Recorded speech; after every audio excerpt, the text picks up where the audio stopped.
नमस्कार, स्वागत है आप सभी का एक बार फिर से आपके अपने YouTube चैनल लिखो इंडिया परिवार में। तो दोस्तों, हम बात कर रहे थे कक्षा 10 के सामाजिक विज्ञान के विषय के ऊपर, जिसके अंतर्गत हमने विभिन्न प्रकार के प्रश्नों के साथ में हमारे 2 वीडियो बनाए थे, जिसमें हमने जो महत्वपूर्ण प्रश्न हैं उनको देखा था। आज हमारा उसी कड़ी में अगला वीडियो है। तो हम देखेंगे आज के वीडियो में कि इटली के एकीकरण का वर्णन करें। हमसे सीधा सीधा निबंधात्मक क्वेश्चन ये भी पूछ सकता है कि इटली के एकीकरण का वर्णन करें। हमने पिछले वीडियो में देखा था जर्मनी का एकीकरण, और उसके बाद में हमने देखा था कि जूसेपे मेस्सीनी और कैमिलो द काउर के बारे में। तो आपने अगर वो वीडियो नहीं देखे तो नीचे लिंक दिया हुआ है डिस्क्रिप्शन में, वहां जाके क्लिक करके आप उन वीडियो को देख सकते हैं। तो चलिए शुरू करते हैं। आज का हमारा वीडियो रहेगा इटली के एकीकरण के ऊपर, जिसमें सबसे पहले बात करते हैं कि किस प्रकार से जो है किन किन चरणों के अंदर ये इटली का एकीकरण पूरा हुआ।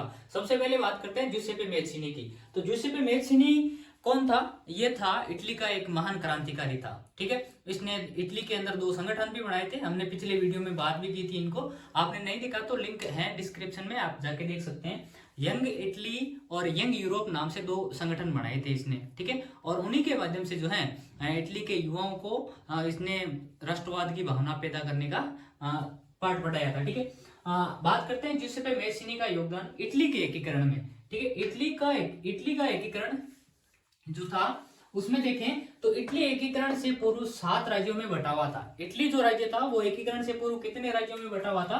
7 राज्यों में बटा हुआ था। ठीक है, इनमें से केवल एक में इतालवी राजवंश था। केवल कितने में? 7 में से कितने पर? एक में कौन सा राजवंश था? इतालवी। यानी कि जो इटली का मूल राजवंश है, इटली के निवासी, मूल जो निवासी हैं उनमें 7 में से केवल एक में ही शासन कर रहे थे। इतालवी भाषा ने भी साझा रूप हासिल नहीं किया था। ठीक है, इतालवी जो भाषा है वो भी साझा रूप हासिल नहीं कर पाई। क्या मतलब हुआ इसका? कि जो इतालवी भाषा बोलने वाले लोग हैं वो भी दूसरे जो राजवंश है उनको समर्थन दे रहे थे। क्यों? क्योंकि इससे हमें पता चलता है कि 6 जो आपके राज्य हैं उनमें इतालवी भाषा वाले नहीं थे, दूसरे राजवंश थे। ठीक है, इससे हमें पता चलता है कि साझा रूप हासिल नहीं हुआ था। इटली के क्रांतिकारी नेता जूसेपे मेस्सीनी, ठीक है, जूसेपे मेस्सीनी ने 1831 में यंग इटली नामक एक क्रांतिकारी संगठन की स्थापना की, और इसके माध्यम से उसने एकीकृत इतालवी गणराज्य, कौन सा? एकीकृत इतालवी गणराज्य के लिए सुविचारित कार्यक्रम बनाया। ठीक है, इसने 2 संगठन बनाए थे। एक तो 1831 में यंग इटली बनाया था, और एक मैं लिख देता हूं 1833 के अंदर यंग यूरोप नामक।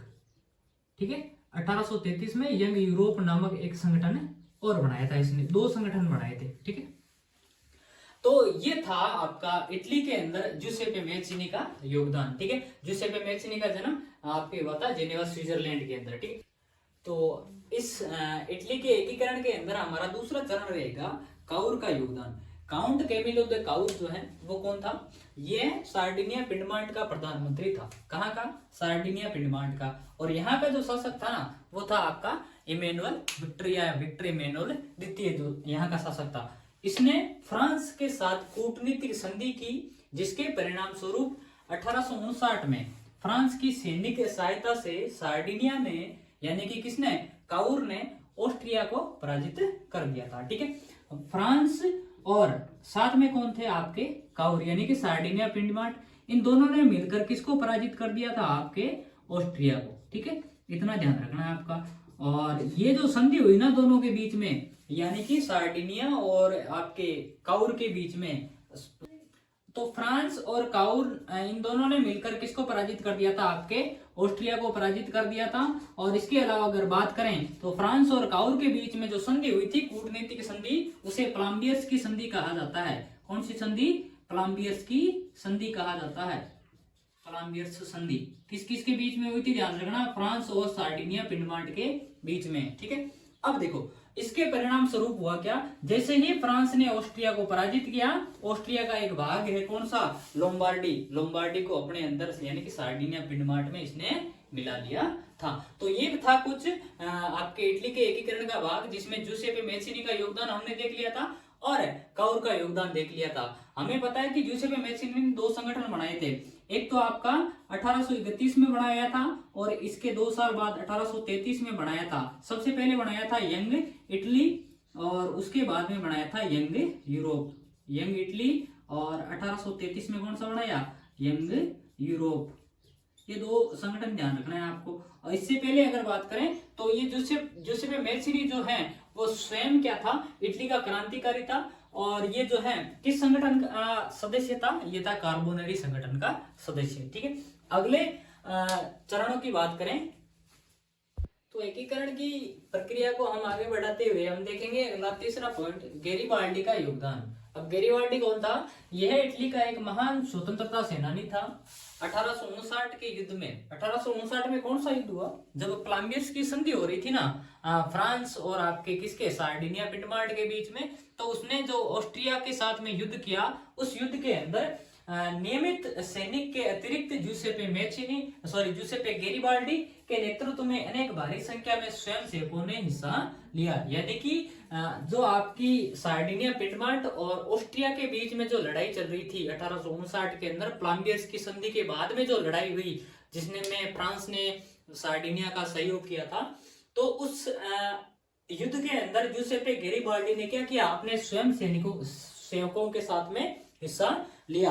1860 में सिसिली एक जगह का नाम है, और दक्षिणी इटली पर आक्रमण किया और उन पर अधिकार कर लिया। यानी कि जूसेppe गैरिबाल्डी ने 1860 के अंदर सिसिली और दक्षिण इटली पर आक्रमण किया और दोनों को अपने अधीन कर लिया। जनमत संग्रह के बाद सिसिली और दक्षिणी इटली को सार्डिनिया पिडमार्ट में मिला लिया गया। यानी कि वही सार्डिनिया पिडमार्ट जिसमें आपके ऑस्ट्रिया से लोम्बार्डी छीनकर मिलाया था, उसी सार्डिनिया में आपके अब किसको मिला लिया है, एक तो सिसिली को मिला लिया है और एक दक्षिण इटली को मिला लिया है। इन दोनों को जीता किसने था, तो इन दोनों को जीता था आपके जूसेppe गैरिबाल्डी ने। सार्डिनिया पिडमार्ट में मिलाने के बाद में आगे क्या हुआ, तो इसके बाद में जो अगला चरण आया वो था विक्टर इमैनुअल का योगदान। विक्टर इमैनुअल कौन था, विक्टर इमैनुअल आपको पता है सार्डिनिया का क्या था, राजा था। और इसका जो प्रधानमंत्री था वो कौन था, आपका काउंट कैमिलो द काउर। ठीक है, 1861 में, 1860 में तो सिसिली और दक्षिण इटली को सार्डिनिया में मिला लिया गया।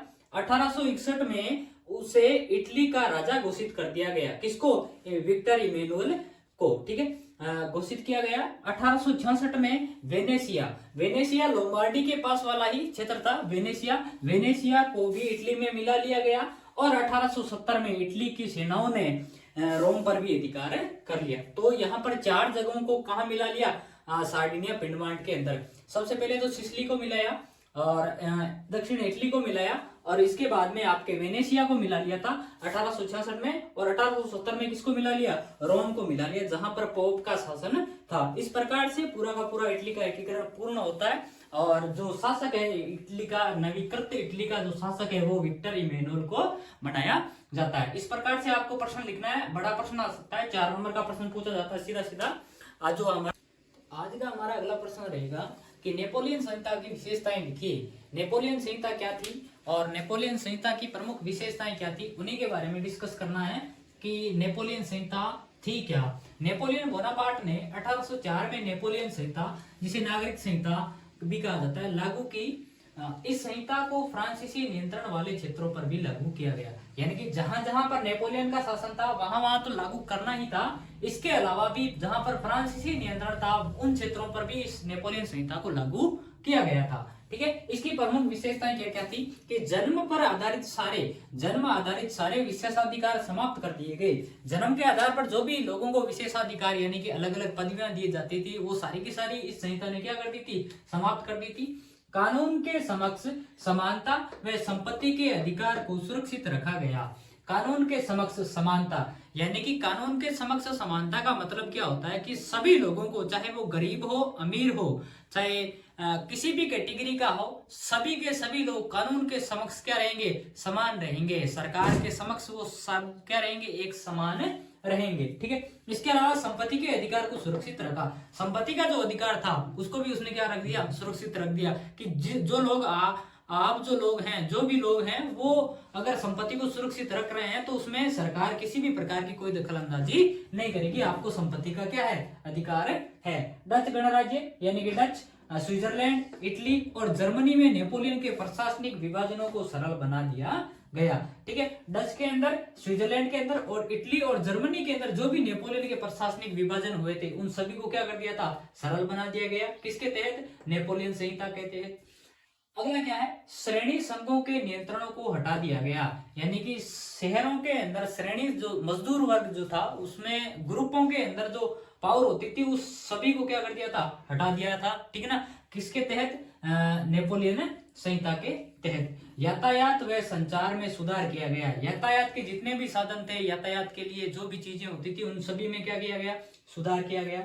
संपूर्ण देश में एक राष्ट्रीय मुद्रा शुरू की गई, यानी कि पूरे के पूरे फ्रांस के अंदर एक संपूर्ण देश के अंदर एक क्या लागू की गई, एक राष्ट्रीय मुद्रा लागू की गई। इसके अलावा एक और ये भी लिख सकते हो कि नेपोलियन संहिता के तहत फ्रांस के अंदर एक समान भार व माप की पद्धति भी लागू की गई। ठीक है, तो ये थे हमारे आज के 2 क्वेश्चन, जरूरी क्वेश्चन है, ध्यान रखना।